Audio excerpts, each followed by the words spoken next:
Our guest today is a very well known radio personality in Los Angeles, in the USA. He is a news anchor on KNX Radio, which is the CBS flagship station, and he's coming up for his 50th anniversary in radio. That's a whole lot of years behind the microphone. But he's much more than just a great voice behind the mic. He's also a respected journalist, a prolific writer who has written more than a dozen books, about 20 screenplays, and over 1,000 magazine articles, two newsletters. He's a blogger, he's a filmmaker, and a lifelong sports lover. And if you think that that is all, he's also a sportscaster, a respected sports historian, and an expert sports trading cards. But he has also found time to raise funds for charity for children. Stay with us to meet the man behind the famous voice of Bob Brill. Don't go away, we'll be right back.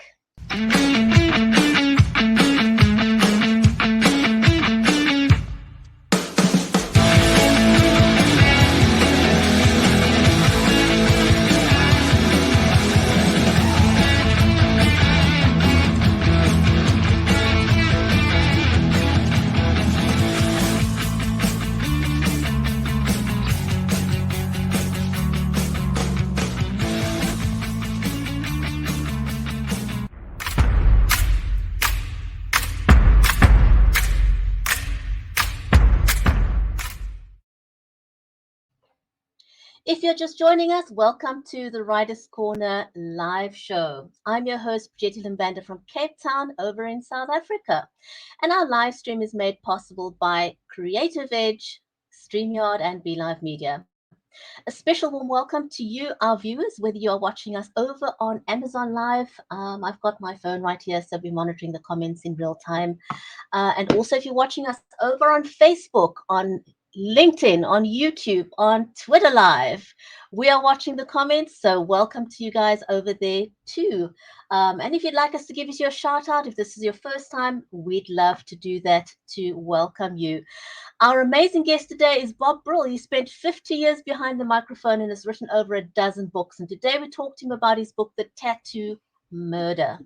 But before we invite my amazing co-host and Bob Brill to join us here, we are all about helping you level up on your live streaming game. We know that as authors today, a lot of stuff is hybrid. A lot of authors are not yet releasing their books in person. They're doing so online.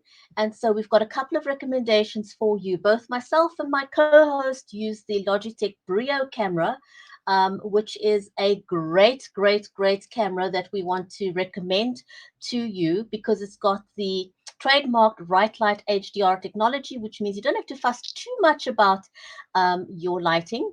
And of course, for audio, I personally use the Samsung studio condenser microphone. It's got a solid die-cast construction, which reduces noise vibrations, and so it's ideal for going live. But not everybody needs to or wants to have a big microphone in front of them, but do use something other than your built-in microphone in your computer or on your phone. You could use something like the Rode lavalier microphone, which is clip-on, but it does contribute to giving you great sound or better sound than your built-in microphone anyway. Now, a lot of the authors are still using or maybe using their phones to go live to release their books or to talk about their books. And one thing that we do want to caution against is holding your phone in your hand because it makes people seasick when it jiggles a little bit. And just two recommendations on that if you're wanting to demonstrate your books that you could use along with a tripod is something like the DJI Osmo stabilizer, or you could use the ographer, but just use something to stabilize your phone so you don't make people feel seasick while they're watching you talk about your book. We're about to bring Bob Brill onto the show, but before that, my amazing co-host and friend is Mary Elizabeth Jackson. Mary is a special needs and disabilities advocate, a ghostwriter, and an award-winning author. Do check out her latest release, Cheers from Heaven with Thornton Klein. And with that, let me say welcome to Mary. Hi, how are you today? Oops. Oh my goodness. We've got a little bit of a technological glitch, but I am very, very sure that Mary will be joining us soon again. So just give her a second. I don't know what's going on with the weather there on her side, or it's just a technological glitch. We've actually never had this happen before, but we'll give her a second. She will come on shortly. But to just introduce our amazing guest for today, Bob Brill is an award winning journalist, a filmmaker, and author. He spent 5 decades in radio broadcasting and spent some of that as a national correspondent, traveling the world covering major stories. Bob is currently a news anchor and reporter for the All News radio station in Los Angeles, KNX, and he's authored 13 books and says his latest, which is the one we're going to be talking about. I've got that book right here, and Mary's so glad that you this has never happened before, right? I don't think this ever happened before in 3 years. It's never happened. 3.5 years, never. I was like, oh, hello. Oh my gosh. I'm so excited to be here. And you know what? I love the cover of this book. I mean, gorgeous, book covers. isn't it? Yeah, it's beautiful. And book covers are real tricky to really come up with that, that perfect thing is going to catch somebody's eye that goes, okay, I got to check that book out. I mean, that's your first part of your story, advertising, brand, getting people to, love you as an author and buy your book. And I think it's really great. I love it. And I'm so excited to have him on. I really love the multi-dimensional, let's see, what is the word I want to use? Multi-hat wearing folks, out there who are just living life and doing what they love to do. It's so inspiring, isn't it?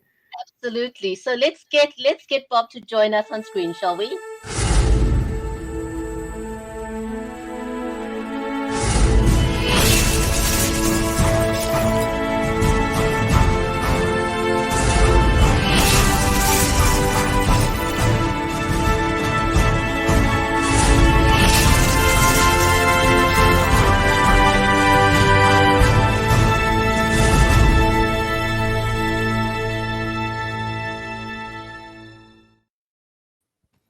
Wow, ladies, I feel like I've just arrived from Krypton and I'm Superman.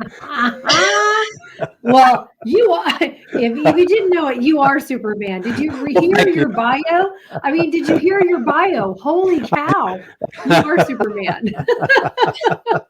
Well, I'm so happy to be here. I've been looking forward to joining you, ladies, and it's such a wonderful thing just to be here. But fire away, I'm ready. All right, we're so excited to have you. I'm going to fire away with a completely off-the-cuff question, which I don't think you're going to be expecting. Yeah, she doesn't know. I don't think you've ever asked anyone this question before. So. Oh, okay. Well, okay. Let me get set for this one then. Yeah. Bullets, So you've spent almost 50 years behind the microphone. Mm-hmm. So people know your voice more than seeing you. So I've got to ask you this. I just have to ask you. After spending all these years behind the microphone, do you have a favorite microphone or one that you would recommend to people? It's interesting because I was watching your intro and you were talking about, and a lot of the things that you were talking about, the stabilizers and stuff, I'm saying, oh, I got that. I have that. I have that. I have that. And to be honest with you, yes, this little microphone right here, which is very much like the one you were talking about that you're wearing, is probably my favorite because, first of all, it's hands-free. I don't have to worry about that. And you can see it right here. There you go. Yeah, very good loud sound. Yeah.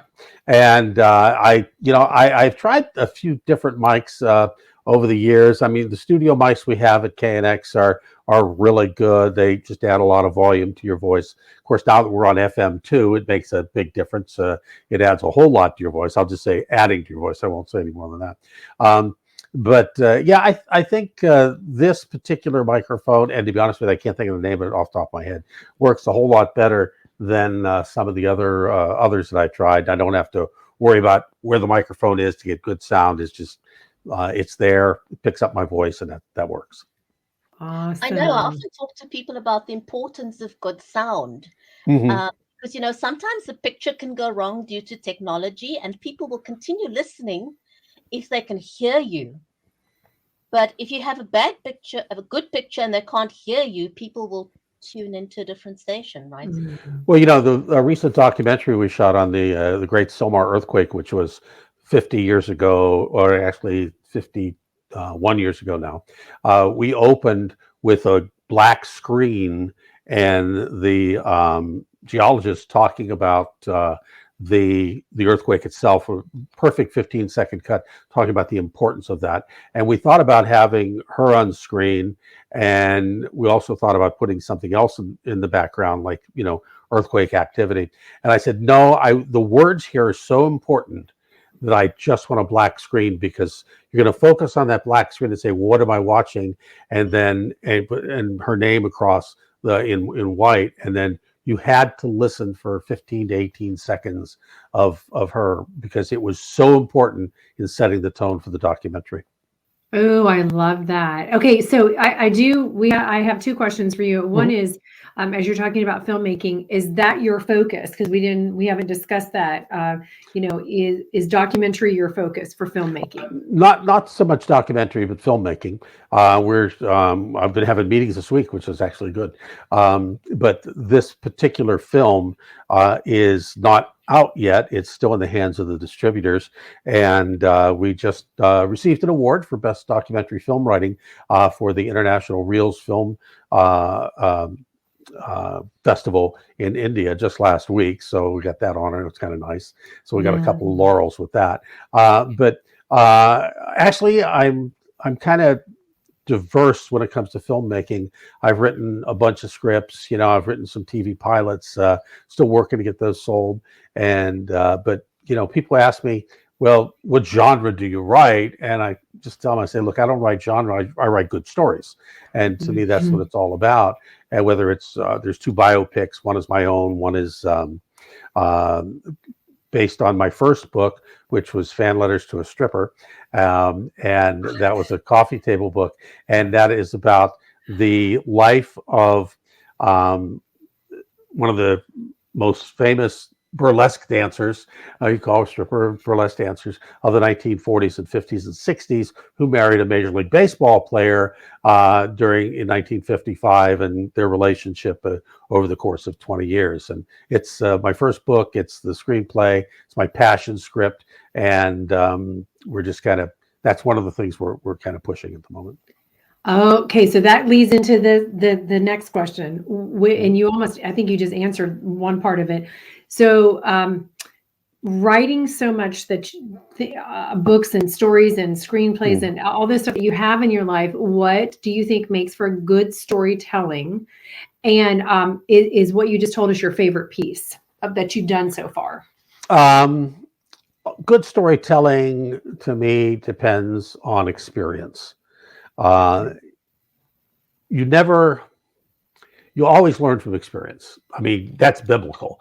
You learn from your experiences and what you've done in life. And I do a podcast, which I've kind of adapted for this 30 days celebrating the 50 years in radio. And it was called Interesting People with Bob Brill.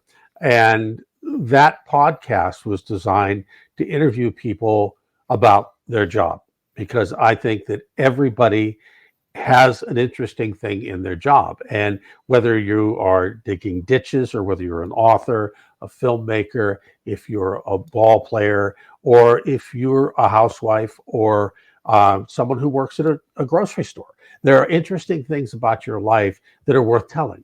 And everybody says, oh, my life isn't that interesting. I just lived a mundane life. No, you haven't. There are things in your life that are really interesting, and if you just think about it, that they come out, and there's everybody. We're always telling stories, and we have more stories the older we get. Of course, I've been doing this for a long time, so I have a lot more stories than maybe somebody who's 20 years old. And what we did on the podcast, The Interesting People with Bob Brill, is for 30 days I'm telling 30 different stories of my life on the radio. One is covering the Zsa Zsa Gabor trial. One is how I saved Ronald Reagan's life, sort of. One is, and there's, my first job, which was a hilarious story, and so that's kind of where I'm at on that. It's like everybody has an interesting story. And I guess on the answer to the favorite piece, Paddy Wagon is that's the stripper's name. It's one of my favorites. I have another favorite, which is the one I just wrote on the pandemic. It's a Black comedy on the pandemic called The Toilet Paper Murders. And I mean, basically, come on, what was the most amazing thing that you remember about the early days of the pandemic? You'd go to the store and you couldn't find toilet paper. No toilet paper. And if you think about that, if the world didn't have toilet paper, where would we be? And I mean, all the trees that were cut down and and toilet papers, I found out in doing research for the script, toilet paper is made from the shavings of that fall on the ground at the sawmill. That's where toilet paper comes from. And it's very natural. People killed over toilet paper. So, and that's where the Toilet Paper Murders comes in. It's a script where I love the script. It's one of my favorites. And and I've written a couple of Westerns, which I really love too. Oh my gosh, we are going to have to win. You have to let us know when that's coming out. Because I tried to buy paper towels just the other day on ClickList, and it's like, you only purchase in the store. I said, oh my gosh, are we going back in time? I have great pictures of these empty shelves. Or you walk down the an aisle with certain groceries, and they're full. You walk down an aisle where the toilet paper and the paper goods are supposed to be, and they're empty. And people are fighting over the last roll of paper towels or whatever. So, and you bring everybody in your family, and everyone gets a roll, and everybody goes to a different thing to check out. And if you're smart, you charge them double. Oh my goodness, that is hilarious. That's hilarious. Well, let's get back to the tattoo murder. Mm-hmm. When did you start writing the book, and how long did it take you to write it? Because you seem to be doing a gazillion stuff all at the same time. Well, the interesting thing about this particular book, when I sit down to write like the Western novels, like Lance Your Hero of the West series, those take me first draft about 3 to 4 weeks. And then I set them aside, then I go back and work on the plot development and change the things and make sure I'm consistent, and all the other things like the misspellings and the theirs and the which I always screw up. But this particular book I actually wrote 10 years ago, and I made a mistake, or maybe I made, because it's doing so well now, maybe it wasn't a mistake, maybe it was providence. I let my daughter read it, and I set out to write a racy detective novel. And I guess I overdid it. And my daughter looked at me and said, I can't read this book. My dad wrote this. I can't read the sex in this book. and I was like, okay. And I let my sister read it, and she wanted to slap me. So unfortunately, she lives in Texas and couldn't reach that far. But so anyway, so I set it on the shelf. I said, I'm going to pick it up later, because, we all know that life changes and moods change, and, morality sometimes changes and things like that. But I realized that I had overdone it. And so there's a psychologist or psychiatrist, I shouldn't say that, but she's a friend of mine who lives here, and I let her read it, and she loved it. She goes, Bob, you got to publish it. She's been bugging me for 10 years to publish it. Jimmy Christina, who's my publisher on this, wanted me to publish it. And several other people said, we really think it's a great book. We love it. But so I toned down the sex, and I went ahead and rewrote it. I didn't rewrite it. I mean, I cleaned it up. And I don't mean clean it up by cleaning up the sex. I meant just, making it a little better. And because everything else was there. And so we put it out this year, and it's doing well. It's matter of fact, I think it's probably the best book I've ever written, and it's doing probably better than any book I've ever written. That's exciting. We love those kind of stories that, it's like the person who's been writing a book for 30 years, and putting it down and bringing it back and putting it down, and then it turns out to be, it's amazing when that happens. There are a lot of timestamps in the book. So is it based on any real life folks in your life? Okay. Can you mention their names? There are, I can mention one. There are some characters in the book who are based on real life characters. There's a few that I can't mention, but we did two interesting things with the book, something I really wanted to do, and I'll tell you about those when I tell you about the one character. The character of Louis Sanchez, who is what we call the Godfather of the Avenue. And he is, his real name is Louis. I won't mention his last name, but he's a very good friend of mine, and I mean a longtime friend of mine, and I love the guy to death. And his picture is actually in the book. One of the things we did is we put a timestamp, timeline in the book, so that every scene in the book, like a movie script, is dated, the time of day, and where they're at. So you know where you're at. And one of the reasons I did that, first of all, I found out it worked. The second reason is when you read a book and when you're getting tired, your eyes are getting tired, you always look, well, how many pages to the end of the chapter? And I'll just read to the end of the chapter. Well, in this book, the timeline may be 2 pages. It may be 1 page away, maybe 6 pages away, because it changes so much, so that people have told me they can't put it down. And I think one of the reasons for that is that they go to the timeline and they say, well, the next timeline is only 2 pages, so I'll read to that. The next timeline is only 3 pages. The next timeline is only 1. And they'll read, and all of a sudden they've read 20 pages. So that is helped. And that will be the way the sequel will work as well. Jimmy asked me to write a sequel, and I'm going to do that. And that'll be based on an actual case that I covered when I worked at a radio station in Fresno, a murder case there. But it'll still be the same characters and same setting. I'm just going to transport it because it's fiction. And the other thing we did is I wanted to give the reader a feeling that it was real, it was live. They were in this moment that was that actually happened, even though it's fictional. And so what we did, we took pictures of places where the book takes place in Ventura.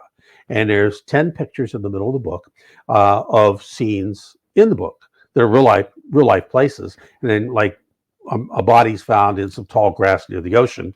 And so we have a picture of the tall grass near the ocean where that fictional body would have been found. And of course, the book opens with a murder, the body washing up on shore, and you see that in the first picture. But there's a picture we took in front of a cantina of actually Louis Sanchez, who is actually the real Louis. And I describe him, and my relationship with him is real. And so we have him facing away, but it's actually him. It's actually this Louis who is Louis Sanchez. When I gave him the book, I said, "You're chapter 8, dude. You're chapter 8, bro." And every other word with him is bro, and it's the way we communicate. And so I said, "Hey, bro, you're chapter 8. You got to read that. Even if you don't read anything else in the book, you got to read chapter 8. I think I got you."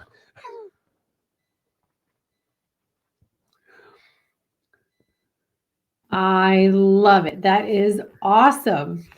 I know, that is so sweet. Oh my goodness. Bob, I forgot to ask you, we were chattering away in the green room before we got started, and I forgot to ask you if you've got a copy of the book with you. I do. You do? Oh my gosh, do. that's amazing. That's amazing. Could you read us in your radio voice just a little section of the book? Okay, let me change glasses so I can actually do this. Okay, put your other hat on. Yeah, there we go. The one I can see with. Okay. And I probably need a little light. Let me know if this is a little disturbing. Okay, there we go. Let's not do that. It's good. All right, let's go to chapter 8. Okay, I know. We'll start from the beginning. That's the easiest way. Okay. Okay, here we go. Beach at the end of Seaward Drive, Ventura, California, Thursday morning, March 23rd, 2012, 7:15 a.m. The bruised, battered, and bloated body of a big man lay nestled up against the jagged rocks which formed the breakers along the central California coastline. The officers of the Ventura Police Department don't usually get to see the bodies of victims pushed up on the shore by the powerful waves as far from Surfers Point. These types of crimes are usually reserved for their counterparts in the big cities of Los Angeles and San Diego. It's not that Ventura doesn't have crime, it does. Bodies washing up on shore, especially those battered as this one was, highly unusual cases. Any idea who the stiff is? The policeman asked the half-dressed man who had come out of the beachfront home to see what all the fuss was about. No one I know, the 30th man with the long, scraggly hair and tattoos replied. Of course, you could tell. He's pretty messed up. The officer heard another patrol car approach and looked over his shoulder to see the backup units moving into place. A small crowd was beginning to gather. There were several coffee shops at the end of Seaward where it dead-ended at the beach, just a couple of 100 feet from the breaker. They were open for their usual morning business, and police cars do draw crowds. Folks in hooded sweatshirts stretched their necks, hoping to get a look at the body uncovered on the beach. Others held their latte-laden silver mugs in hand, trying to outguess the cops and put their own spin on the story, even as it develops. Start putting up the tape. Block off this area. First officer yelled at the others. He's got some pretty fancy artwork there, not unlike yours, eh? Man looked at his arms, covered with tattoos, and glanced back down at the body. They were both covered in tats, and while it may have given the officer pause for question, the man shrugged it off. It's Ventura, man. Everybody has tats, the bystander offered back. And the man shrugged it off with a bit of disgust toward the cop and headed back to his house as another officer joined the fray. And that's when there's a couple of cuss words in there, so I'll stop right there. Now, I totally, knowing Jim, Christina, Tuscany Bay, your publisher, I know that he likes this book.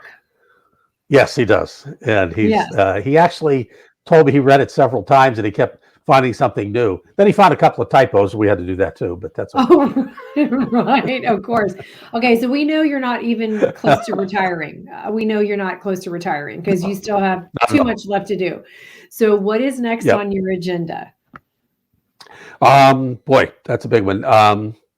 We're going to do, I had a meeting with Film Packager yesterday, and we're going to work on making the script for the Paddy Wagon story, the stripper and the ball player, into a dramatic podcast.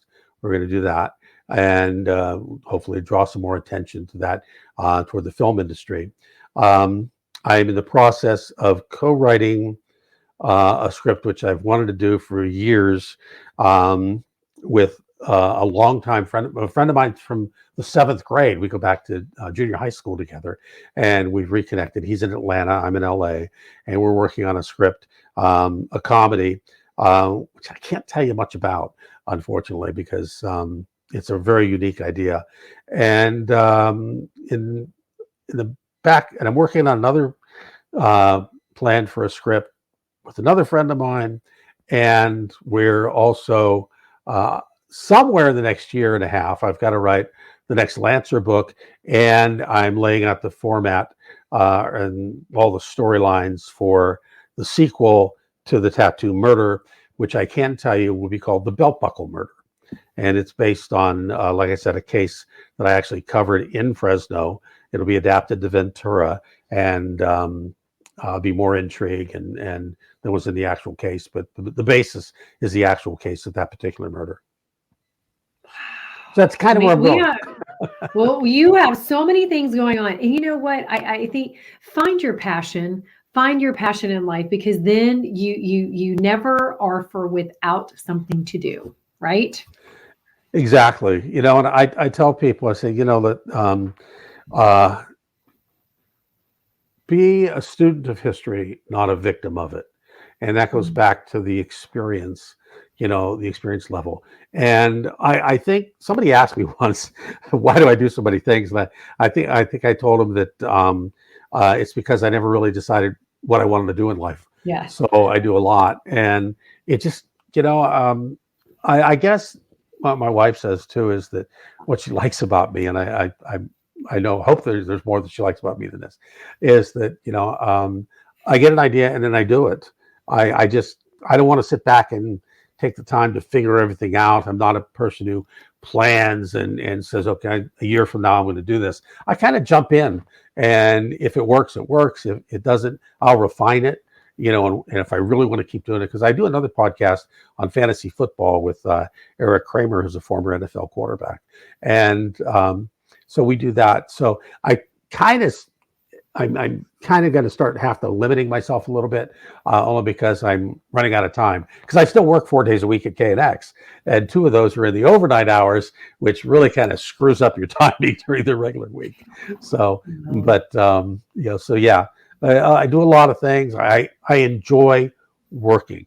I never, ever really want to officially retire.